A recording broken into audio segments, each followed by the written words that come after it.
The air inside Kepler Station was thick and dirty, smoke from alien cigarettes mixed with the smell of unwashed bodies and fear. The station sat at the edge of space where no government could reach. Here, anything could be bought or sold if you had enough credits. Zara stood on the metal platform with chains around her wrists and ankles. The cold metal bit into her blue skin, leaving dark marks. Her silver hair hung loose around her face, hiding the tears she refused to let fall. She was young, maybe 20 in human years, with the delicate features of her people from Altair. 3 months ago, she had been studying to become a healer. 3 months ago, she had a family and a home. Now she was property waiting to be sold to whoever bid the highest.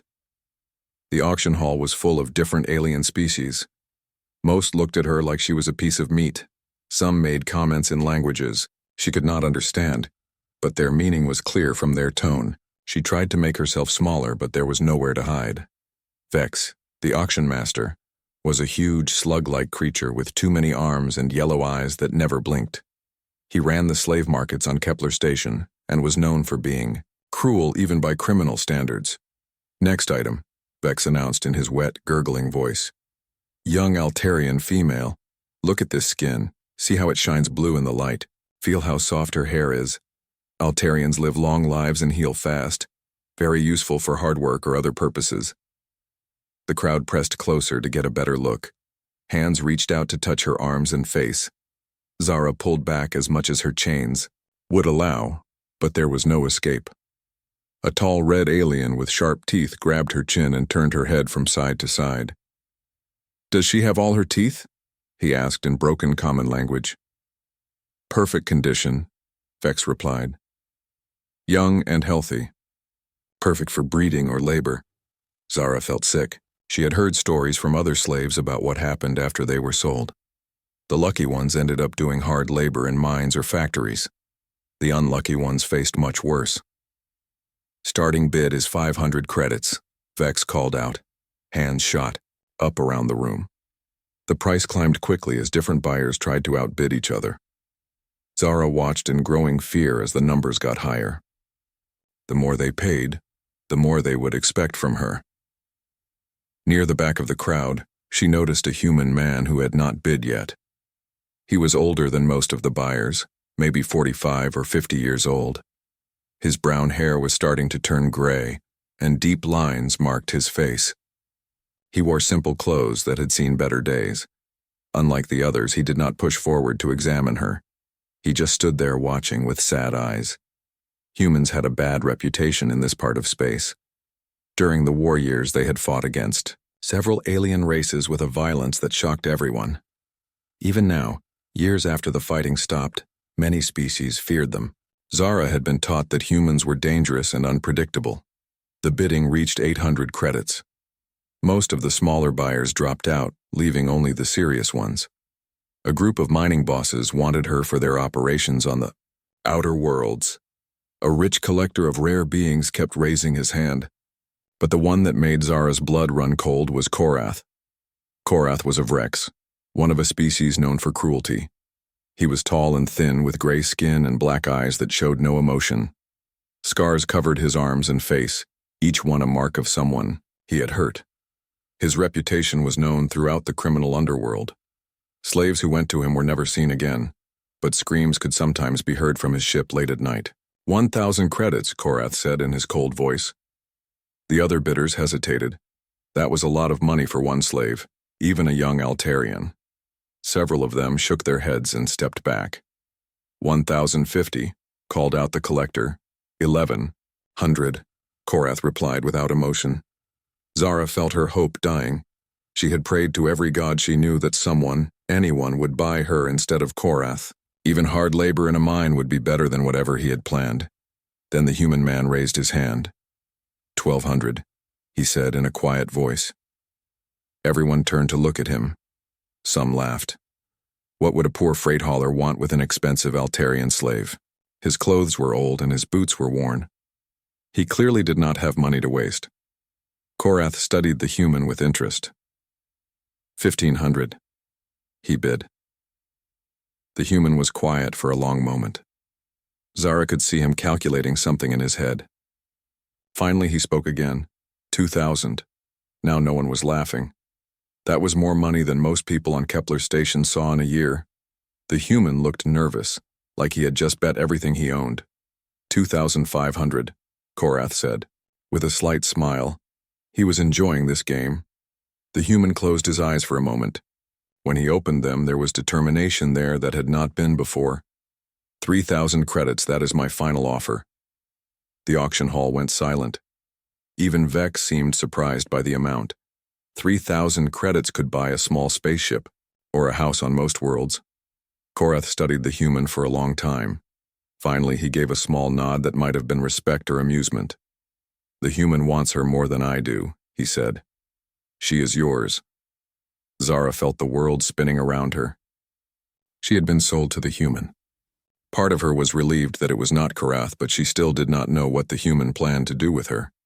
Maybe he had heard stories about Altarian abilities and wanted to use them. Maybe he just wanted something exotic for his ship. The human walked forward and handed a credit chip to Vex. The amount was confirmed and ownership was transferred. Just like that, Zara belonged to someone new. What is your name? The human asked her in common language. His voice was gentle, which surprised her. Zara, she whispered. I am Jake Morrison, he said. I am not going to hurt you. She did not. Believe him. In her experience, anyone who had to say they would not hurt you usually planned to do exactly that. But something in his eyes was different from the other buyers. There was sadness there, and maybe something like regret. Jake paid the processing fees and signed the ownership papers. Vex handed him a control device that could activate the shock collar around Zara's neck if she tried to escape. Jake took it without looking at it. Come on, he said to Zara. Let's get out of this place. They walked through the crowded station, together. Jake did not hold her chain or push her forward. He just walked beside her like she was a person instead of property. Other criminals and traders watched them pass with interest. A few made comments about the human and his expensive purchase. Jake's ship was docked in the cheaper section of the station. It was small and old, but it looked well maintained. The name Freedom's Dawn was painted on the side in faded letters. As they walked up the loading ramp, Zara wondered what her new life would be like. She had gone from student to slave to property of a human she did not know. Whatever happened next, she doubted it would be good. But as they entered the ship and the door closed behind them, she noticed that Jake had not once used the control device for her shock collar. That was something, at least. Maybe there was still hope. Jake led Zara through the narrow hallways of his ship. The walls were clean but old, with patches of different colored metal where repairs had been made over the years. The ship hummed quietly around them as the engines warmed up for departure. Zara expected to be taken to a cage or holding cell. Most slave ships had special compartments with bars and locks to keep their cargo from escaping. Instead, Jake stopped at a regular door and pressed a button to open it. This is your room, he said simply. Zara looked inside with confusion. It was a small cabin with a real bed, not just a metal shelf. There was a desk, a chair, and even a small window that showed the stars outside. It looked like a place for passengers, not prisoners. I do not understand, she said carefully. Her voice was still shaky from fear. Jake reached into his pocket and pulled out a small key. Before Zara could react, he knelt down and began unlocking the chains around her ankles. The metal fell away with a clank that echoed in the small hallway. You do not need these anymore, he said, then stood up and unlocked the chains on her wrists. Zara stared at him in shock. No one had removed her restraint since the day she was captured. The sudden freedom felt strange and frightening. Her hands and feet tingled as blood flowed back into them properly. Why? She whispered. Because chains belong on ships, not people, Jake replied. He gathered up the metal restraints and tossed them into a storage compartment. Get some rest. We will be traveling for several days. He turned to leave, then stopped and looked back at her. The door does not lock from the outside. You can come and go as you please. Just try not to touch anything important on the bridge. With that he walked away, leaving Zara alone and unchained for the first time in months. She stood in the doorway for a long time, not sure what to do. This had to be some kind of trick. Maybe he was testing her to see if she would try to escape, then he would punish her. Or maybe he was trying to make her trust him before revealing his real plans. Finally, she stepped inside the cabin and the door closed behind her. She waited for the sound of locks clicking into place, but it never came. When she pressed the button by the door, it opened again immediately. Zara sat on the edge of the bed and tried to think. Nothing about this made sense. Humans were supposed to be cruel and violent. This Jake Morrison had spent a fortune to buy her, but then gave her a comfortable room and took off her chains. What did he want? The ship shuddered slightly as it left the station and entered open space. Through the small window, Zara watched Kepler Station grow smaller until it was just another dot of light among the stars. She was leaving that horrible place behind, but she still did not know where she was going. Hours passed. Zara heard Jake moving around the ship, checking systems and making preparations for the journey. She expected him to come back and make his demands clear, but he left her alone. Eventually, she heard his footsteps stop outside her door. "I left some food out here for you." His voice came through the door. "You must be hungry." Zara was hungry. She had not eaten since the morning of the auction and her stomach was starting to hurt. But she was also afraid. What if the food was drugged? What if this was how he planned to control her? She waited until she heard Jake walk away, then carefully opened the door. A tray sat on the floor with simple food: bread, some kind of soup, and clean water. It smelled good, but Zara could not bring herself to trust it. She took the tray inside and set it on the desk but did not eat. Instead, she lay down on the bed and tried to sleep. Every sound made her jump. Every footstep in the hallway made her think Jake was finally coming to claim what he had paid for, but he never came. The next morning, Zara found another tray of food outside her door. The old tray was gone, replaced with fresh bread and fruit. Her stomach was hurting badly now, from not eating, but she still could not make herself take the risk. Around midday, she heard Jake's voice through the door again. "Zara, can we talk?" She did not answer, but she heard him sit down outside her room. "I know you are scared," he said quietly. "I know you do not trust me. That is smart. In places like Kepler Station, trust can get you killed." Zara pressed herself against the wall furthest from the door and listened. "I want to tell you why I bought you," Jake continued. 5 years ago, I had a daughter. Her name was Emma. She was about your age, maybe a little younger. She had dreams of becoming a teacher and helping people learn. His voice got quieter, and Zara found herself moving closer to the door to hear better. "The Vreks came to our colony, world. They said they just wanted supplies, but they lied. They took everything they could carry and killed anyone who tried to stop them. Emma tried to help some younger children hide. The Vreks shot her for it." Zara felt something cold in her chest. She knew about Vreks raids. Her own world had been attacked by them. "I was not there when it happened," Jake said. "I was off on a cargo run, trying to make enough money to pay for her education. When I came back, she was gone. I never got to say goodbye. I never got to tell her how proud I was of her." There was a long silence. When Jake spoke again, his voice was rough, with old pain. "When I saw you on that auction block, when I saw Korath bidding on you, I remembered Emma. I remembered how helpless I felt when I could not save her. I could not let the same thing happen to you." Zara sat by the door, thinking about his words. She had lost family too. She knew what it felt like to watch loved ones die and be unable to help them. "I am not rich," Jake continued. "That 3,000 credits was everything I had saved. My ship needs repairs I cannot afford now. But some things are more important than money." "What do you want from me?" Zara asked through the door. It was the first time she had spoken to him since they left the station. "Nothing," Jake said. "I want to take you home to your people, that is all." "I do not believe you." Jake was quiet for a moment. "I do not blame you for that. But it is the truth." Zara heard him stand up and start to walk away. Then he stopped. "There is a communication panel in your room. If you want to contact your family or your government, you can use it anytime. The codes for Altarian space are already programmed in.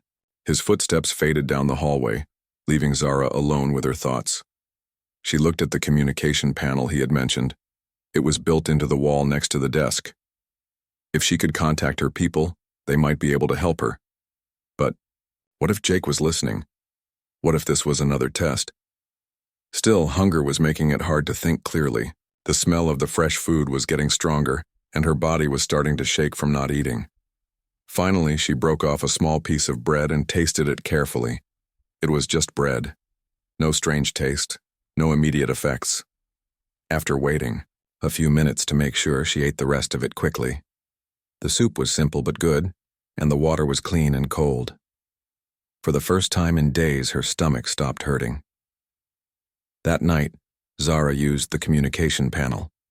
She sent a message to the Altarian embassy, telling them she was alive and asking for help. If Jake was really planning to take her home, this would not matter. If he was lying, at least her people would know what had happened to her. To her, surprise. Jake never asked her about the message. The next morning, there was fresh food outside her door as usual, and he went about his work as if nothing had changed. Maybe, just maybe, he was telling the truth. 3 days into their journey, Zara finally left her room on her own. She had been listening to Jake work around the ship, and her curiosity was stronger than her fear.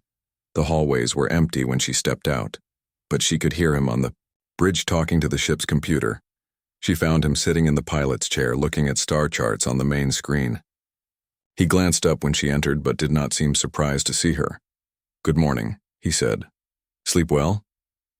Zara nodded but stayed near the doorway, ready to run if needed.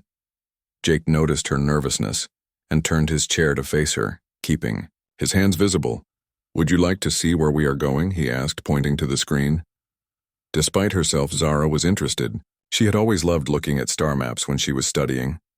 Slowly, she moved closer to see better.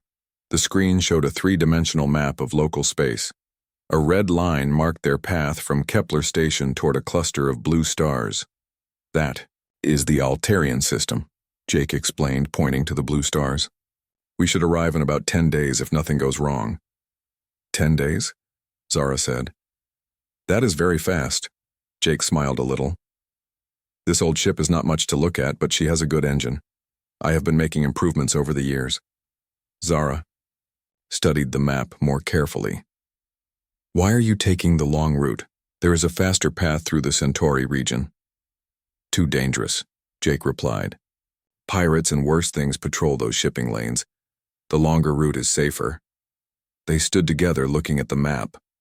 For the first time since leaving the station, Zara felt something other than fear. She felt hope that she might actually see her home again. "Can I ask you something?" Jake said. Zara tensed up again but nodded.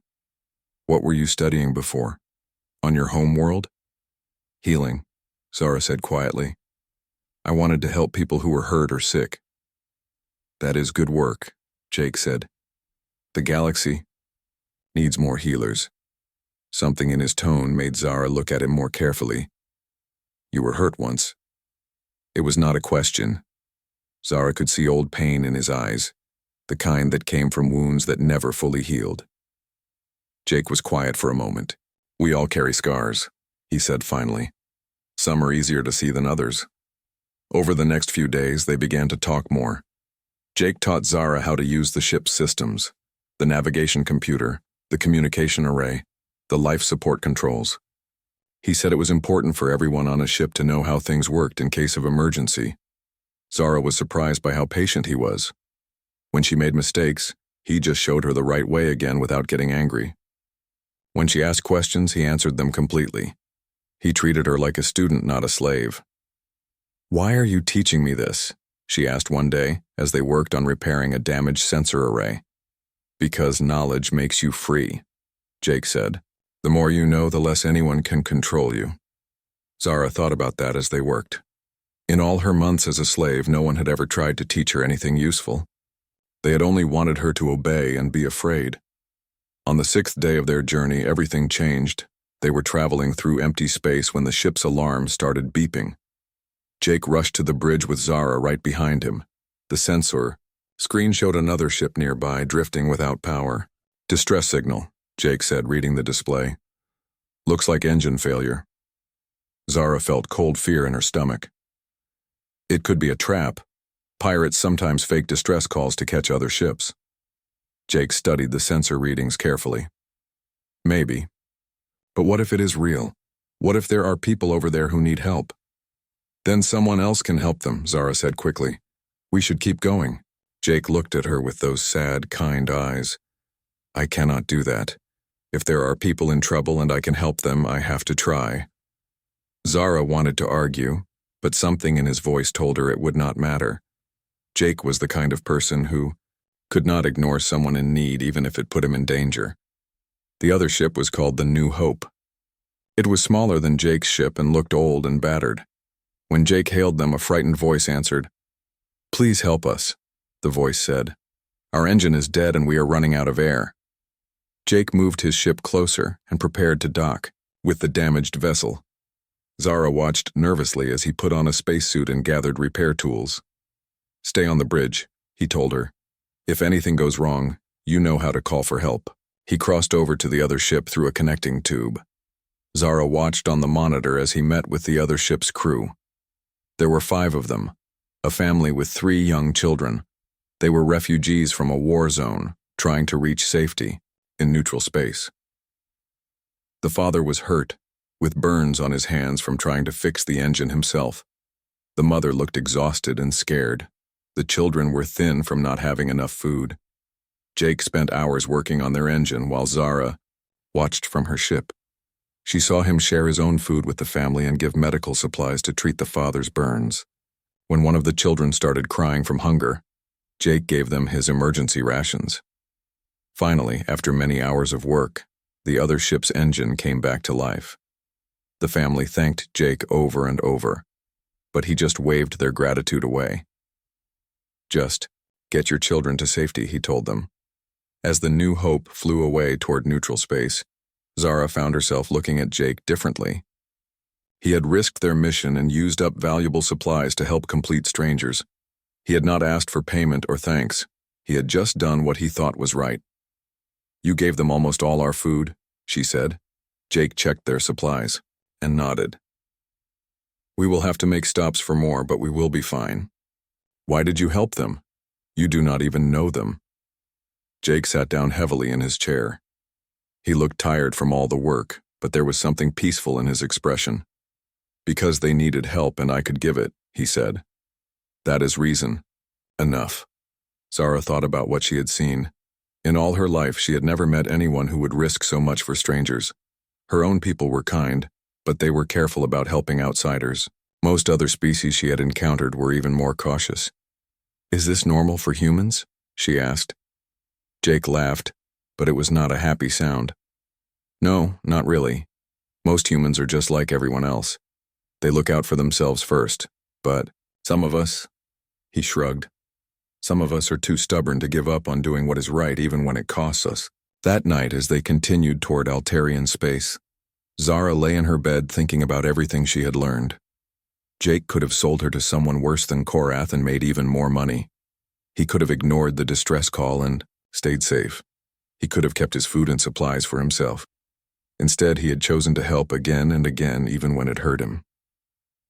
For the first time since her capture, Zara began to believe that maybe not all the stories about humans were true. Maybe some of them, like Jake Morrison, were capable of something her people called grace, the ability to do good without expecting anything in return. Maybe there was more to learn about humans than she had ever imagined.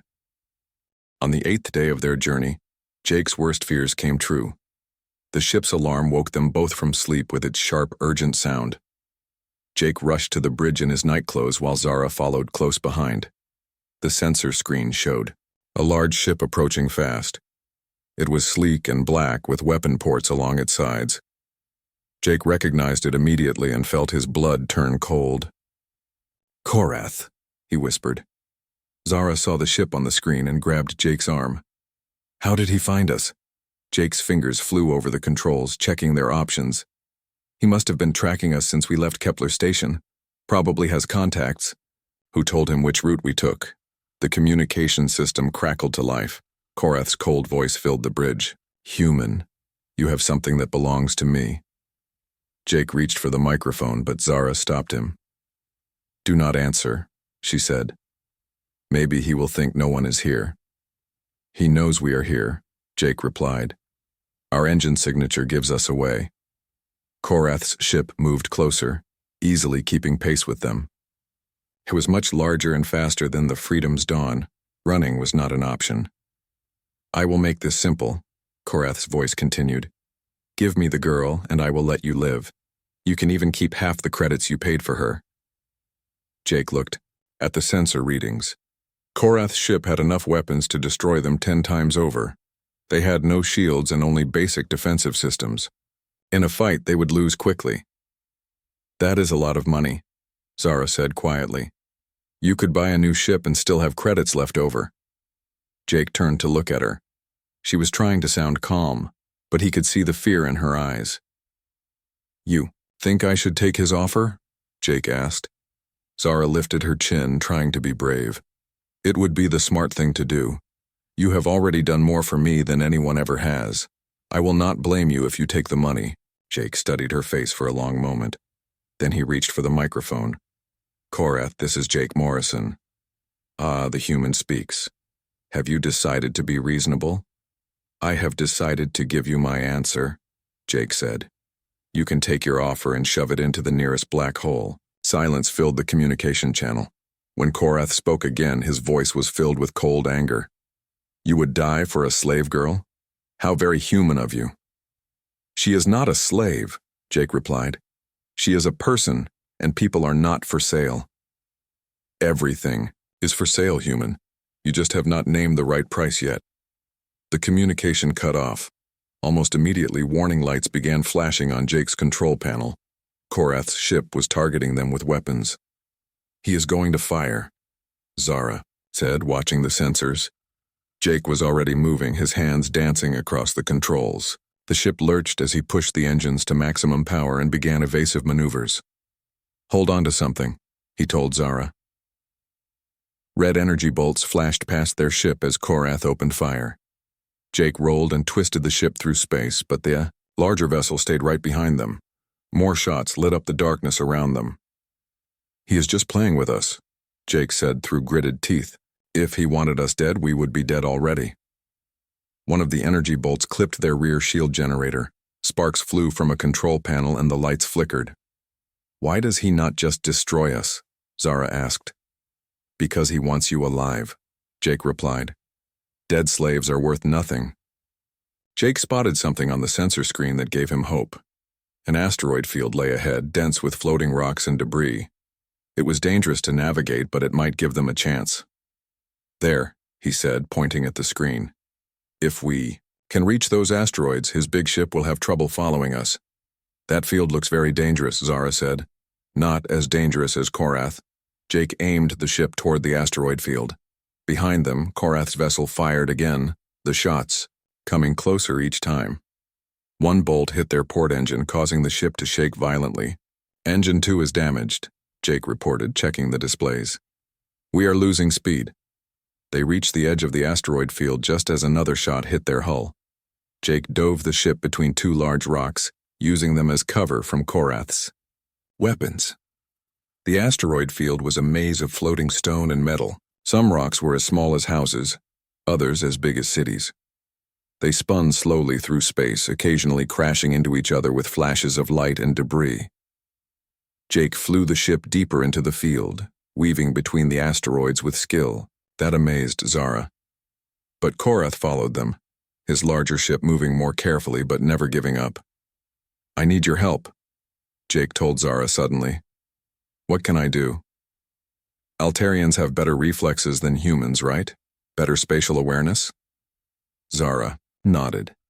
Her people were known for their ability to sense objects around them in 3 dimensions. Take the navigation controls, Jake said. Help me find a path through this mess. Zara slid into the co-pilot seat and put her hands on the control panel.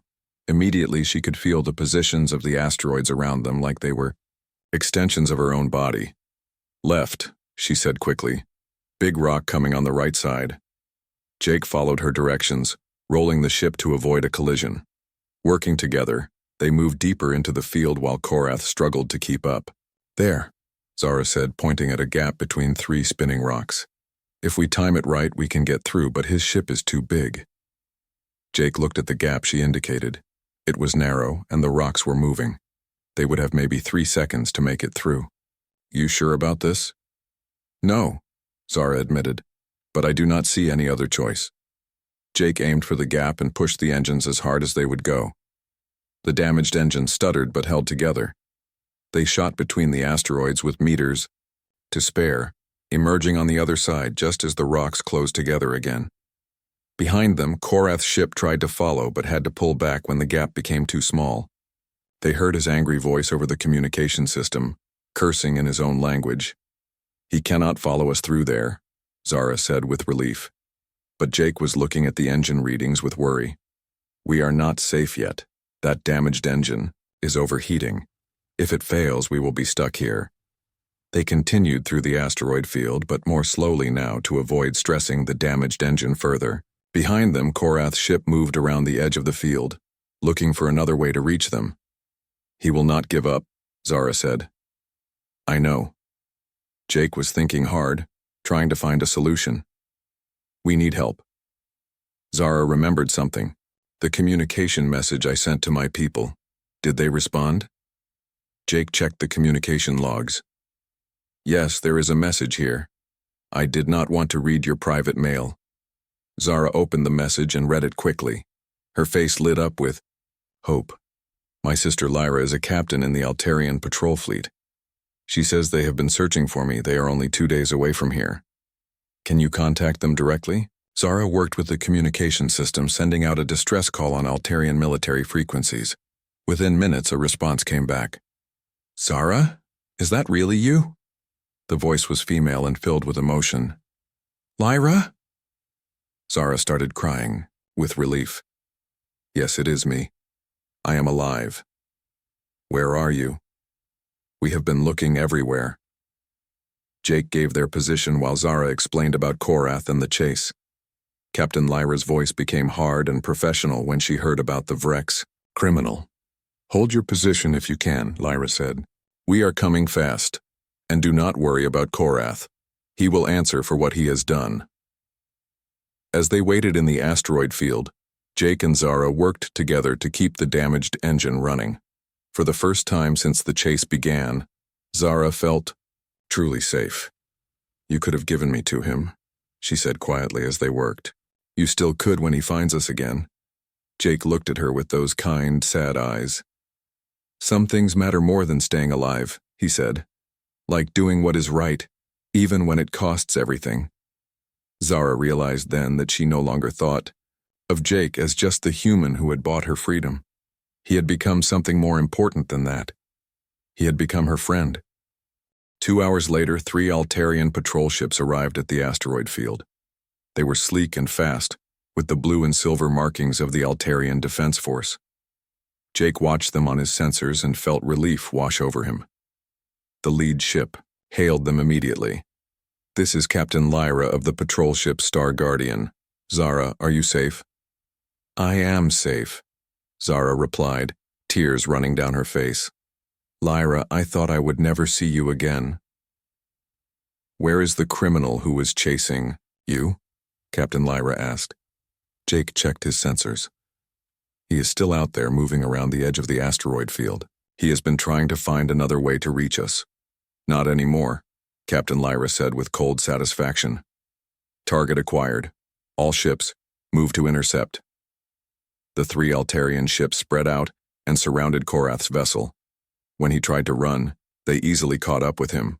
His ship was fast, but not fast enough to outrun 3 military patrol ships. "Korath of the Vrex Republic," Captain Lyra's voice echoed across the communication channels. "You are under arrest for slave trading, kidnapping, and attacking civilian vessels. Surrender now or we will disable your ship." Korath's response was to fire his weapons at the nearest patrol ship. The Altarian vessel's shields absorbed the attack easily, and all 3 ships returned fire. Within minutes, Korath's engines were destroyed and his weapons were offline. "Stupid," Jake muttered as he watched the battle end. He never had a chance. Korath never was very smart, Zara said, just cruel. The Altarian ships towed Korath's disabled vessel away from the asteroid field, while Captain Lyra's ship docked with the Freedom's Dawn. Jake and Zara waited nervously in the airlock as the connecting tube sealed into place. Captain Lyra was the first person through the airlock. She looked like an older version of Zara, with the same blue-tinted skin and silver hair, but her eyes held the hardness of a military officer. She wore the dark blue uniform of the Altarian Defense Force with captain's stripes on her shoulders. When she saw Zara, all the military coldness disappeared. She rushed forward and pulled her sister into a tight hug. "I thought you were dead," Lyra whispered. "When the slavers attacked our colony when we could not find you anywhere, I thought—" "I am here," Zara said, hugging her back. "I am alive." They held each other for a long time while Jake stood quietly to the side, not wanting to interrupt their reunion. Finally, Captain Lyra looked up and noticed him. Her expression became suspicious and cold again. "You are the human who bought my sister." "Yes," Jake said simply. "Why?" Lyra's hand moved toward the weapon on her belt. "What did you want with her?" "Lyra, no," Zara said quickly, stepping between them. "He saved me. If he had not bought me, Korath would have taken me instead." Captain Lyra studied Jake carefully. "You paid 3,000 credits for a slave. That is a lot of money for someone who just wanted to help." Jake could see the suspicion in her eyes and understood it. If someone had hurt his daughter Emma, he would not trust anyone either. "You are right to be suspicious," he said. "In your place, I would ask the same questions."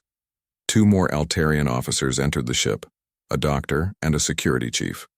The doctor immediately began examining Zara, while the security chief looked around Jake's ship with professional interest. "Sir," the security chief said to Captain Lyra, "we should check this vessel for hidden compartments or restraint systems." "Go ahead," Jake said. "Check everything you want." The search took an hour. The Altarians went through every room, every storage compartment, every system on the ship. They found no cages, no restraints except the ones Jake had thrown away, no signs that the ship had ever been used for transporting slaves. Meanwhile, the doctor finished examining Zara. "She is healthy," he reported. "Some old injuries from her captivity, but no recent harm. She has been well fed and cared for." Captain Lyra looked confused. "I do not understand. If you bought her as a slave, why treat her so well?" "Because I did not buy her as a slave," Jake explained. "I bought her to set her free." Zara told her sister everything that had happened. How Jake had given her a real room instead of a cage. How he had removed her chains. How he had taught her to use the ship's systems. How he had risked everything to help the refugee family. And how he had refused to give her to Korath even when it meant certain death. "He could have sold me back to Korath for more money than he paid," Zara finished. "Instead, he was willing to die to protect me." Captain Lyra was quiet for a long time, processing everything she had heard. Finally, she turned to Jake. "Why did you do all this? What do you gain from it?" Jake thought about the question carefully. 5 years ago, I lost my daughter to Vrex raiders. I could not save her, but I could save Zara. Sometimes that has to be enough." The Altarian captain studied, his face looking for signs of deception. She found none. "The Altarian Council will want to reward you for returning our citizen," she said finally. "Credits, a new ship, citizenship if you want it. What would you like?" Jake shook his head. "I do not need rewards. I just want to know that Zara is safe and free." "You spent your life savings," Captain Lyra pointed out. "Your ship needs expensive repairs. Let us at least pay you back what you lost." "Keep your money," Jake said. "Use it to help other people who need it." Captain Lyra looked at him like he was speaking a foreign language. "You really do not want anything?" "There is one thing," Jake said slowly. "But you probably cannot help with it." "What?" Jake looked at Zara, then back at her sister. "There are still slave markets out there, still people being bought and sold like property. If I had more resources, maybe I could help more of them." "You want to become a professional rescuer?" Captain Lyra asked. Someone has to, Jake replied. And I already know how these markets work. Zara stepped forward. I want to help too. Both Jake and Captain Lyra looked at her in surprise. Zara, you have been through enough, Lyra said. You should come home and heal. Learn to be safe again. We'll never be truly safe until all the slave markets are gone, Zara said firmly. And I have skills that could help. I know what it feels like to be afraid and alone. I can help other people trust that they are really being rescued. Jake studied her face. It would be dangerous work. And we would not make much money doing. Jose, I do not care about money, Zara said, and I am not afraid of danger anymore, not if it means helping people like me. Captain Lyra looked back and forth between them. You are both crazy, she said finally. But maybe the galaxy needs more crazy people like you. 3 days later, Jake and Zara stood on the bridge of a new ship. It was larger than the Freedom's, Dawn, and equipped with better engines, communication systems, and medical facilities. The Altarian Council had insisted on providing it, despite Jake's protests. Ready for our first mission?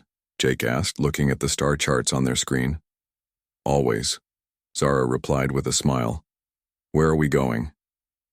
Reports of slave auctions in the Tau Ceti system, Jake said. Should be interesting. As their ship jumped into hyperspace, heading toward their first rescue mission, Zara thought about how much her life had changed. 3 weeks ago, she had been a terrified slave waiting to be sold.